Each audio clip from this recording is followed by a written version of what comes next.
Thank you everyone for being here today. It's my pleasure to introduce Secretary of Defense Lloyd Austin III and Chairman of the Joint Chiefs of Staff, General C.Q. Brown Jr.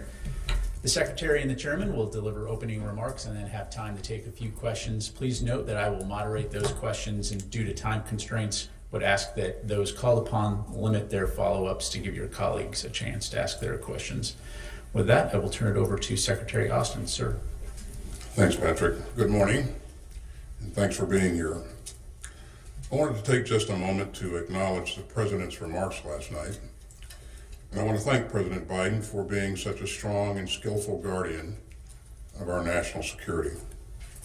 He will leave an extraordinary legacy of foreign policy achievements, including rallying the world to save Ukraine from Putin's aggression, uniting and expanding NATO, and positioning America to compete with China and win. I've seen countless times how deeply and personally this Commander-in-Chief cares about our troops, our veterans, and our military families. Now, the President is intensely focused on the work ahead, especially ending the war in Gaza and reinforcing Ukraine's capabilities for the long haul, and making our posture in the Indo-Pacific even stronger.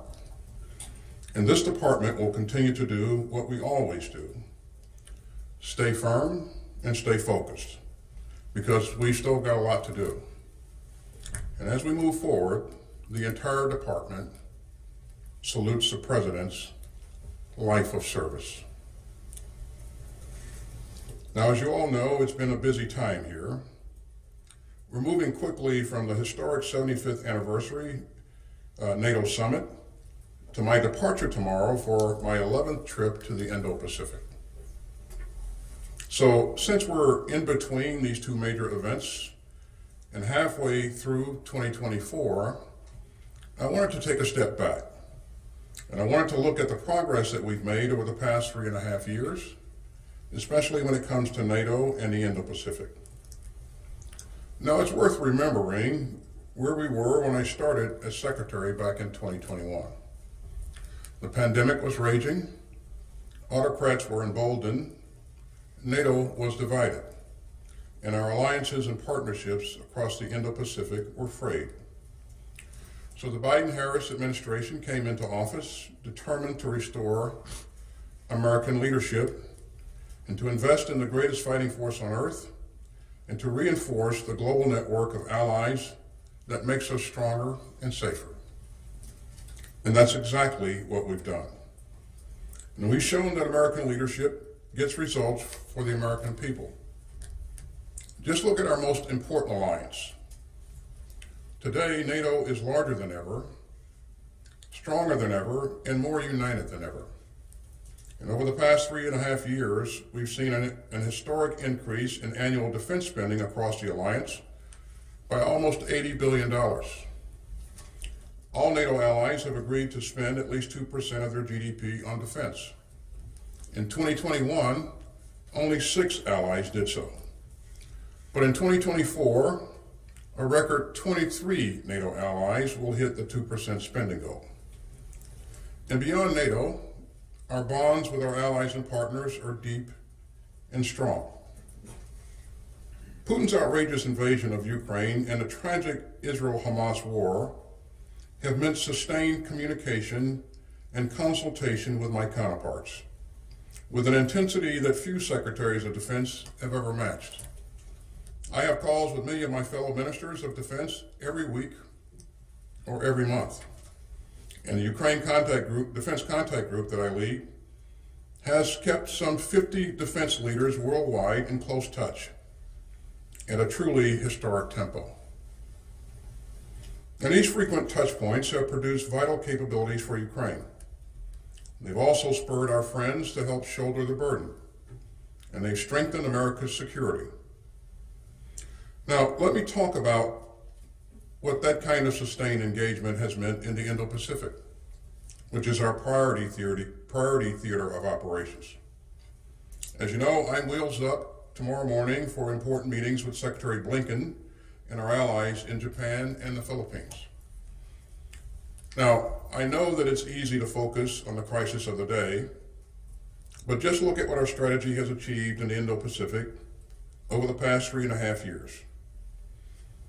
We're nearly doubling our military construction investment in the Indo-Pacific from fiscal year 23 to fiscal year 24. And our ties with Australia and India are stronger than ever.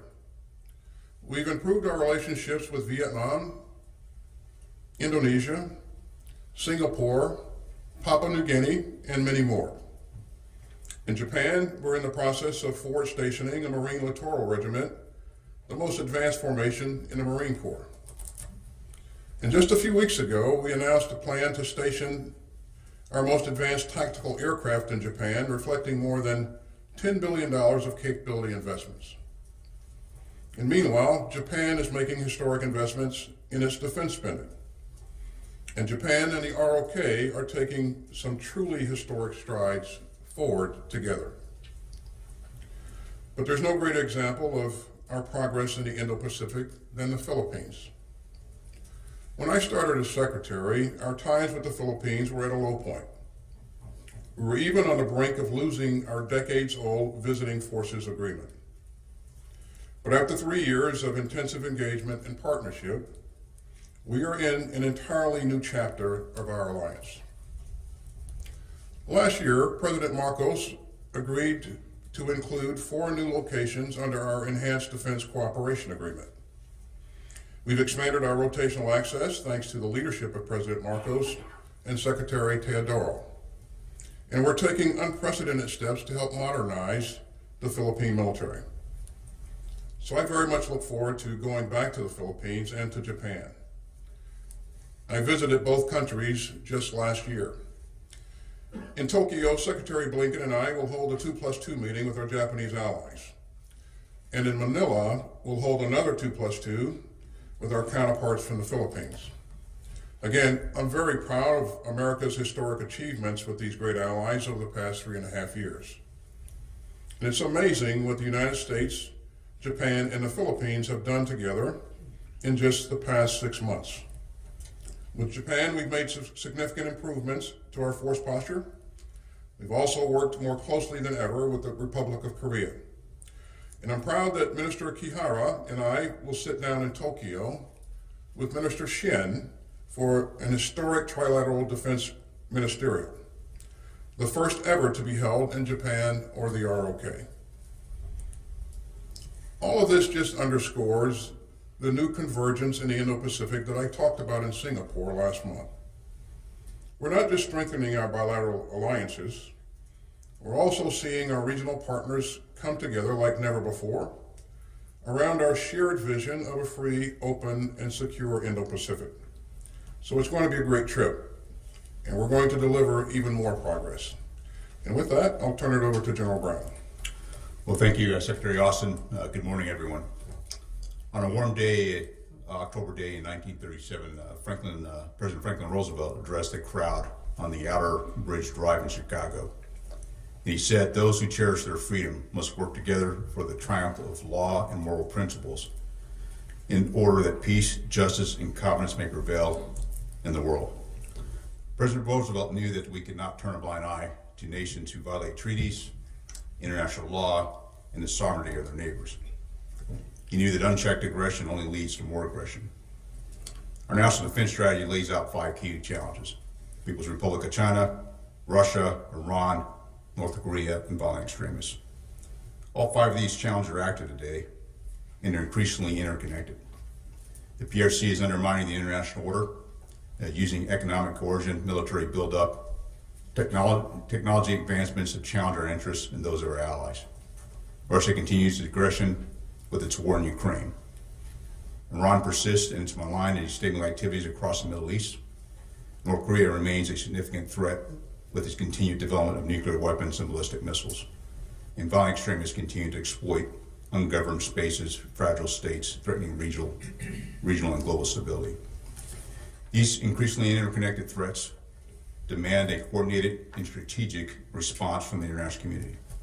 And importantly, we must leverage all the strengths and capabilities of the United States and of our allies and partners. Our most valuable strategic advantage is that we never fought alone. From the very founding of our nation, when the French military assisted 13 upstart colonies in gaining their independence, to the beaches of Normandy, to the coalition to defeat ISIS, our battlefield successes have depended on integrating military power with like-minded nations. Due to the complex security environment, we need to redouble our efforts today to collaborate and cooperate with allies and partners. We can't develop our respective national plans and capabilities with allies and partners as an afterthought. We must start at the beginning with the end in mind. We need to be integrated by design. And over the course of the past month, I've had the opportunity to visit several allies and partners around the world to underscore our desire to work in concert and coordinate closely with one another. At the end of June, I went to Botswana to attend the African Chiefs of Defense Conference, the first time that conference was held on African soil. 2 weeks ago, as the Secretary highlighted, we were privileged to celebrate the 75th anniversary of the Washington Treaty at the NATO Summit here in Washington, D.C. 13 allies came together to celebrate 75 years of peace. We reaffirmed our commitment to collective defense and our shared values of democracy and the rule of law. Russia hoped their invasion of Ukraine would fracture and weaken NATO. Our alliance is stronger and more unified than ever. We've expanded and welcomed Finland and Sweden, and we continue increasing collective capability and operability, further improving the history's longest and most successful alliance. The NATO Summit also included leadership from Japan, Republic of Korea, Australia, and New Zealand, demonstrating that our collective security is not limited to one region or one continent. Security in one region contributes to security in another, which is why last week I traveled to the Philippines and Japan to meet with key leaders and strengthen multilateral relationships in the Indo-Pacific region. I had the opportunity to meet my counterpart and other officials in the Philippines, and we held a historic meeting of Chiefs of Defense of the Republic of Korea and Japan in Tokyo for the first ever Tri-Chot meeting in Northeast Asia. Our work with these allies is critical to maintaining stability in the Indo-Pacific and to counter growing influence by the PRC. En route to the Indo-Pacific region, I also visited the Ted Stevens Center for Arctic Security Studies in Anchorage, a DoD regional center that addresses strategic implications of current and emerging Arctic security challenges. On a related note, the Department of Defense released its 2024 Arctic strategy this past Monday. That strategy lays out the steps we will take to safeguard the Arctic, defending our homeland and keeping the region stable and secure. The strategic security of the Arctic must be intentionally thought through today to determine what capability and capacity will be needed in the future. Whether in the Arctic or the Indo-Pacific regions or in Africa, navigating and evolving security challenges depends on integrating and collaborating closely with our allies and partners. Because President Roosevelt's words hold an enduring truth. Those who cherish freedom and peace must stand united. Progress will not always be swift, but if the past 75 years have taught us anything, it's that achieving a stable, just, and prosperous world requires the work of all of us. Our alliances and partnerships are our greatest strengths, and together we will continue to build a safer, more peaceful world. Thank you, and I look forward to your questions. Thank you both, gentlemen. First question will come from Associated Press. Leader Becker. Thank you. Thank you, Mr. Secretary. Russian and Chinese bombers were off Alaska yesterday. I'm wondering if you can talk to us about what threat you think that growing cooperation is to the U.S. and also particularly to the allies in Asia who are very concerned with this growing activity. And for you, Mr. Chairman, the President himself expressed some disappointment in the pier and the aid that it was able to bring into Gaza. Now that that is gone, what, if any, military involvement do you see, U.S. military involvement, do you see as necessary or not in helping to get continued aid into that area where obviously Palestinians are still starving? Thanks, Leah. Regarding the Russian and Chinese aircraft that flew together in the north here recently, this was not a surprise to us. We closely monitored These aircraft tracked the aircraft, intercepted the aircraft, and which demonstrates that our forces are at the ready all the time, and we have very good surveillance capabilities, and of course I won't discuss any intelligence issues here at the podium, but again, it's the first time that we've seen these two countries fly together like that. They didn't enter our airspace. I think the closest point of approach was about 200 miles off of our coast. So, but this is a thing that we track very closely. We're able to intercept, and if it happens again, if there's any kind of challenge from any direction, I have every confidence that NORTHCOM and NORAD will be at the ready and will be able to intercept. In terms of the relationship between Russia and China, this is a relationship that we have been concerned about throughout, mostly because we're concerned about China providing support to Russia's illegal and unnecessary war in Ukraine. And we've seen evidence of that, and we would hope that that would cease going forward. But again, we'll see what happens and how this relationship continues to develop. We will remain focused on protecting the homeland here, and again, I applaud the efforts of NORTHCOM and our great airmen who are always at the ready. Let me just echo the applause, really, for the nearly 1,000 service members that operated JLOTs over the course of since the time they've been operating there in the Mediterranean. And so, what I would tell you is that the 20 million pounds of humanitarian assistance to help the citizens of Gaza, we continue. We moved all that forward. At the same time, the elements that we'll be able to put in place, some of the coordination elements, and the flow from Cyprus, also the ground movement through Jordan. Many of those things we'll continue to work on, and so the coordination elements that we're putting in place that will continue to sustain and support as we transition this capability of humanitarian assistance through other means, whether it's through the land means, through Jordan, but also through the port of Ashdod there in Israel.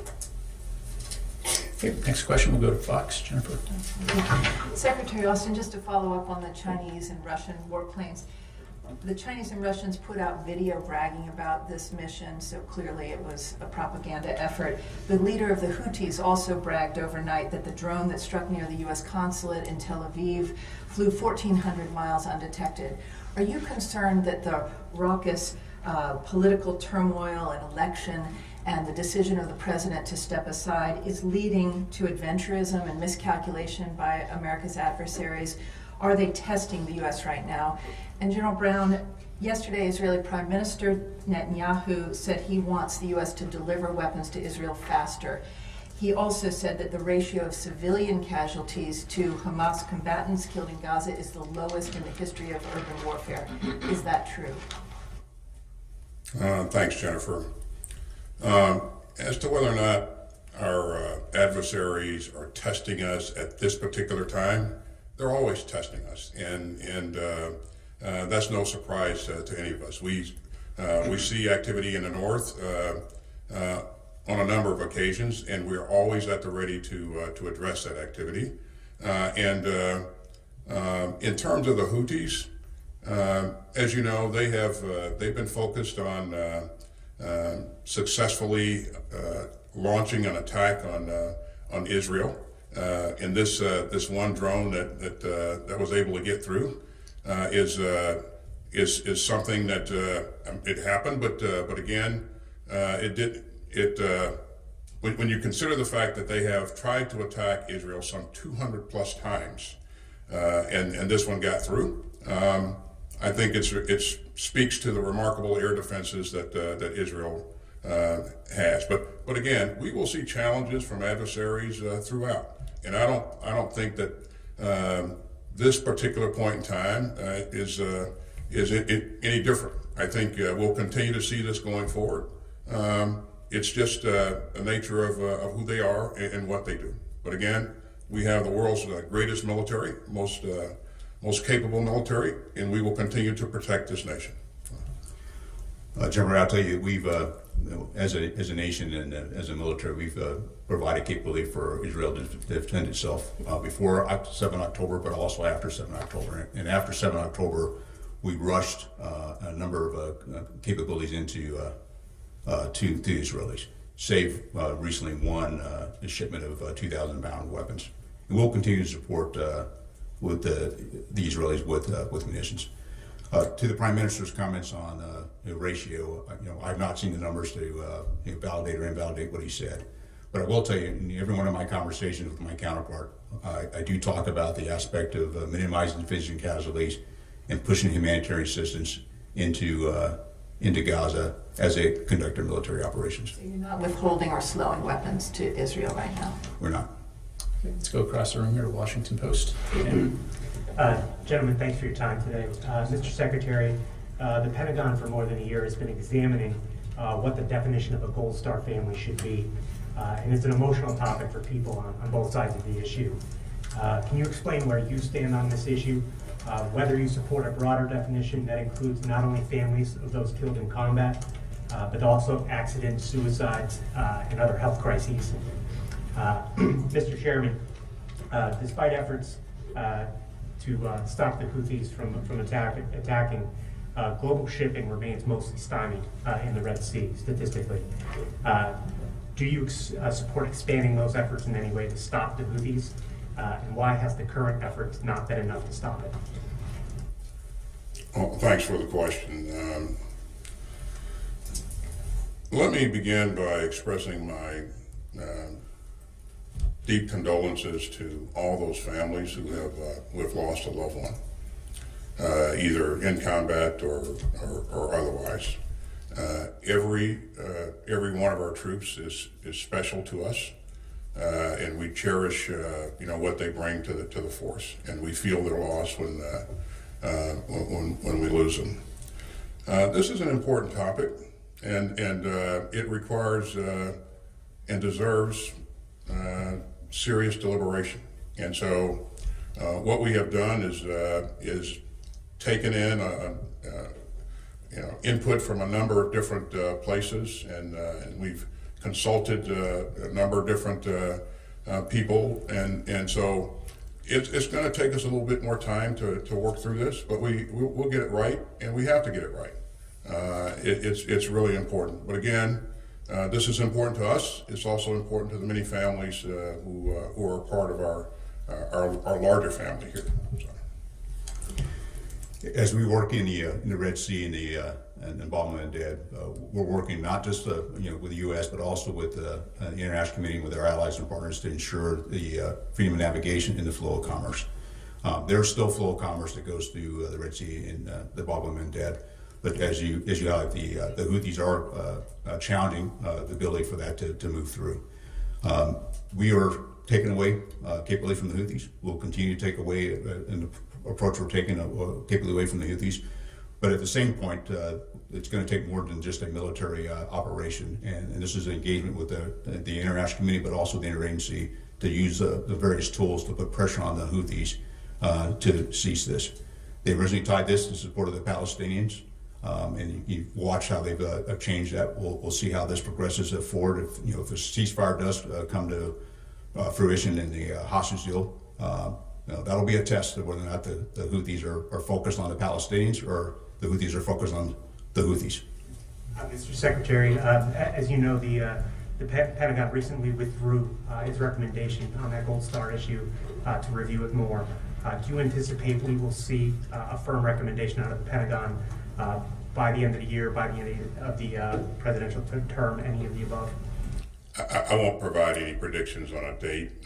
Again, what's most important is that we get this right, and we take on all of the recommendations, and we consider every aspect of this issue. And when we're ready to provide that recommendation, we'll certainly do that. So. Okay, again, we do have limited time, so I appreciate your limiting your follow-ups. Let's go to Al Arabiya. Joseph. Thank you. Mr. Secretary, just to follow up on Prime Minister Netanyahu's comments yesterday, He said that he wanted to fast track, he wanted U.S. weapons fast track. He said that this would lead to a quicker end to the war in Gaza. Your former top official, who departed just in January on Middle East policy, said that the faster delivery of U.S. weapons to Israel will not enable a faster end to the war. There's no end to the war if the ends are total victory or only defined in military terms. Can you say whether you agree with that assessment or not? And General, I wanted to ask about the Houthis again. There's been some criticism in recent days and weeks from U.S. military officials, including from the CENTCOM commander, about the U.S.-led mission to counter the Houthis, that maybe the current mission is not succeeding. Can you talk about any recommendations that you've made that the administration has not heeded or listened to, or what more could be done other than, you mentioned more than just military operations or related matters. What else could be done specifically? Thank you. Thanks for the question. Regarding the speed of delivery of security assistance to Israel, we have provided security assistance to Israel at a record pace.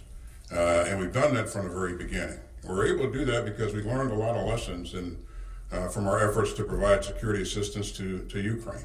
And you saw what happened initially. This conflict, the Israelis were attacked. A couple of days later, we had security assistance flowing in on the airfield there to our allies there in Israel. We have sustained that throughout, and again, we're going to continue to do that. We're going to continue to ensure that Israel has what it needs to defend itself. But again, in terms of the Prime Minister's comments, I won't comment on that. What I will tell you is I'm going to stay focused on doing what we've done today, providing Israel what it needs to be successful. So. Well, I'll just tell you, I'm not going to get into internal deliberation discussions and tell you what recommendations I made or didn't make or what was taken or not taken. But I will say is that what we are doing is actually taking away capability from the Houthis from the military aspect. But to be able to address this, it's going to take broader than just the military strikes. There's an inspection regime of things that of smuggling that we can work through. There's also other things from a sanctions standpoint and many of the tools that you're probably familiar with. And that's the conversation about the things that we need to do, not just with the U.S., but just in the international community, and to raise the awareness of the impact of, there is the full navigation now, but there is an impact. And so how do we collectively, internationally, look at this so we can get that free flow of commerce back through the Red Sea and the involvement in debt? Okay, let's go to NBC. Thanks. Mr. Secretary, when and how did you find out that President Biden was deciding not to run? I guess could you discuss when, how, and by who or whom? I'm not sure actually what that is. Who, by whom? Did you find out that he was stepping down? Have you spoken with him since, or the Vice President since? And can you give us any sense of, like, I know you're not going to want to give us transcripts or quotes from any meetings that you've had that the Vice President has participated in, but in some of these bigger decisions that have happened as you've been Secretary, like the withdrawal from Afghanistan, strikes against the Houthis, can you give us any sense of the role that the Vice President has played in those meetings, like your impressions? And General Brown, you mentioned at the top that there are still active challenges today, including violent extremists. So I wonder, with this talk about the potential for the mission in Iraq to change and the U.S. military presence there to really decrease by a significant amount in the coming year or so, what is the U.S. military assessment for ISIS in Iraq and Syria, and how they could reconstitute over what timeline? Please. Thanks, Courtney. I found out when the President made the announcement. This is a significant issue, or personal issue for the President, and he made his decisions on his own timeline. And in terms of whether or not I've spoken with him or seen him, we were in the same NSC meeting yesterday, and then I spoke with him again separately by phone. Again, I think the President has done a significant amount for this country and the international community. And I am absolutely convinced that he is committed to doing everything he can for as long as he can to build upon many of the successes that you heard me talk about earlier today.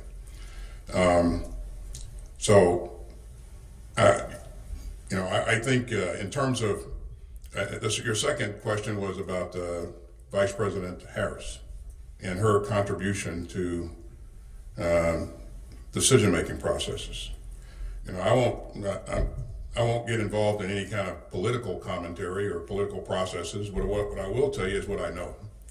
Having sat in meetings with her for 3.5 years, having observed her provide input to some very complex decision-making processes, she is always prepared. She always provides meaningful and very helpful input. And again, I've seen her help the team, help the president work through some very, very complex issues. The president's the major player in the process, but she is a key player. So, and again, has always been engaged and involved, is always prepared for whatever discussion that we're going to have. She's represented this country in the international arena, on the international stage, a number of times, and done so in a very, very professional and effective manner. She's met with key leaders around the globe. She even met with President Xi, and so she understands, national security, international affairs. And again, she's been a vital asset to the overall team throughout this. Again, that's what I know from sitting in a room with her over 3.5 years. I didn't mean to limit you. If you did want to give quotes or transcripts from meetings, you could do that. I was just trying to. Sure, see me later. I'll. It's on the record. Yeah. Hey, thanks, Courtney, on the questions regarding ISIS. You're probably aware that we had our Iraqi partners here this week to talk about the transition from Operation Inherent Resolve to a bilateral security relationship. I had a chance to sit down with my counterpart and talk a bit about that transition, but also talk about the security environment and in relation to ISIS. I can't predict for you, what might happen, but we are both focused on making sure there's not a resurgence of ISIS. And so as we make that transition, it is a topic that we did talk about, and how we posture ourselves from the U.S. military, how we work the bilateral relationship, and where the Iraqi security forces are, very broadly. Now we'll continue to work through the details of how that transition and number of forces, but we both understand the importance of us working together to ensure that there's not a resurgence of ISIS. Okay, let's go to Reuters. Idris. Thank you. Mr. Chairman, let's start off with you. Can you just give us a broader assessment of Israel's military strategy in Gaza? It seems there's sort of a clear and then not hold, which allows Hamas to come back in areas. How do you see, is that a sustainable strategy? And have you seen a credible day after plan from the Israelis so far? And Mr. Secretary, you mentioned Vice President Harris being a key player. Could you give an example of when you've seen that? And then personally for you, what are you hoping to achieve in the remaining 6 months? And looking back at your tenure, what do you see as your legacy? And what's your biggest regret that you've had in the past 3.5 years? In terms of specific examples of Vice President Harris's input to decision-making processes, we'd go back to the same place that Courtney was trying to get me to there to provide information that we dealt with in that process, and I'm not going to do that. But what I will tell you is that if you just kind of look at the things that we have done, Idris, over the past 3.5 years, the strikes that we've had to take, the deployments that we've done, the decision to support Ukraine, there's just thing after thing after thing. She's always there. She's always a part of the process, and she's always very engaged. And the one thing that I would also tell you is that she absolutely loves troops, and She comes from the state of California, where, as you know, there are a lot of troops in that state, and so she's always been focused on the welfare of our troops and our families, and also veterans as well. So that's what I know, and again, she has been thoroughly engaged throughout. And what was the second part of your question? What do you see as your legacy in this job, and what's your biggest regret in the past 3.5 years? You've had successes, but naturally also some failures, frankly. But yeah, what's your biggest regret? Idris, if my staff heard me talk about my legacy, they would have a heart attack, because they know that I never focus on my legacy. I'm focused on defending this country, taking care of our people, and making sure that we have what we need to do those things. And again, I think as long as we're doing the kinds of things that we are doing and have done, the legacy issue will take care of itself. Again, if you look around, there's a lot of points on the board, and if it's a fact, it's not bragging. It's just a fact. You look at what I mentioned earlier, what we've done with the Philippines and throughout the Indo-Pacific. You look at the fact that NATO is more unified than it's ever been. And it goes on and on and on. I think this team has done remarkable work. And I mention a team because it is all about the team. We have some of the greatest and most talented professionals here on the OSD staff that I've ever had the chance to work with. And of course, the caliber of people we have on the Joint Staff. But our troops are out there doing amazing things every day. And whatever successes we've achieved is because of them and because of the great families that support them. So we have work left to do, and we're going to stay focused on that work. We got Ukraine and Russia, we got Israel and Gaza,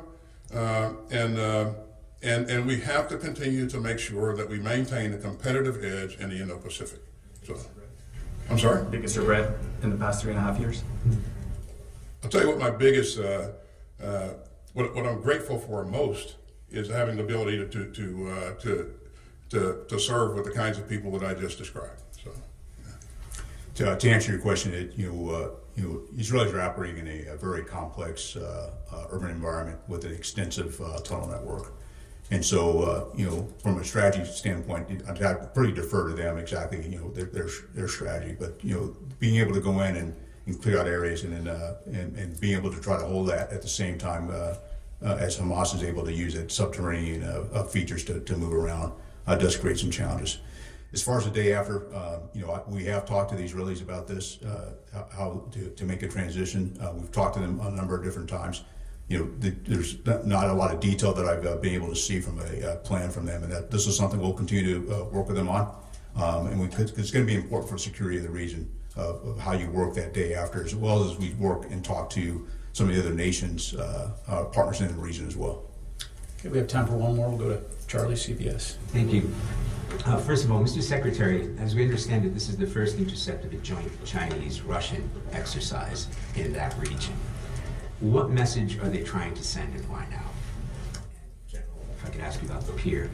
A lot of these conditions would have been predicted and forecasted for, the challenges. Many people say that it wasn't designed for what it was meant to do. So what went wrong?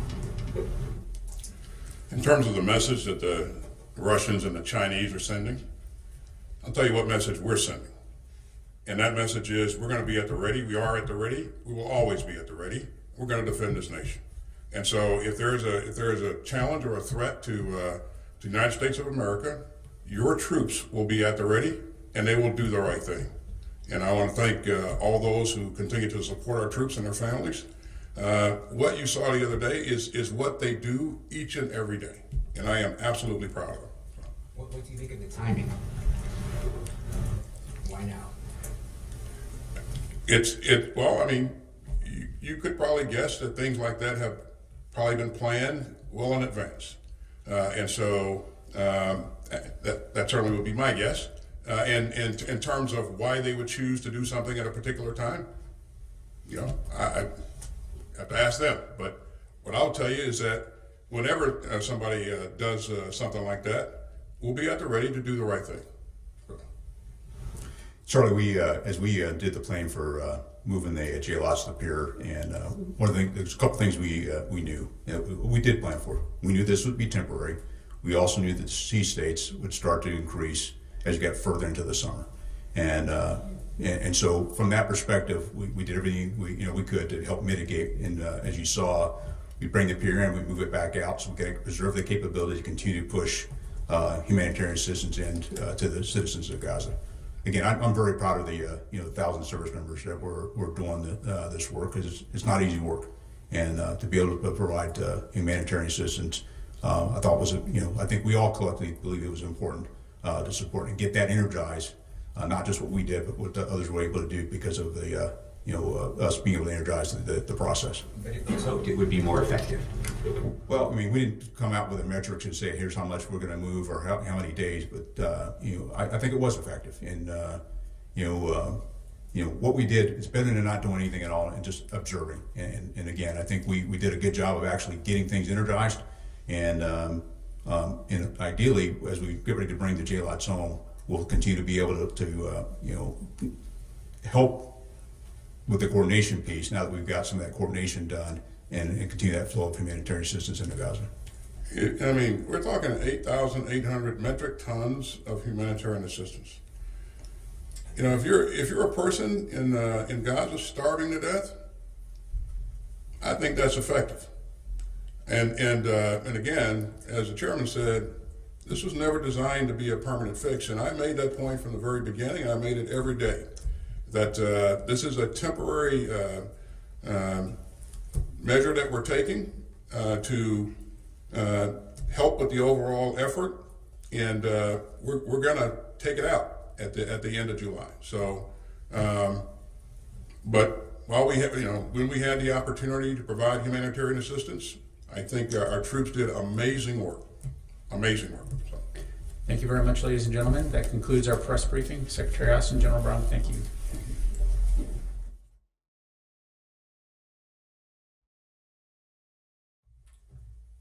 All right, well, good afternoon.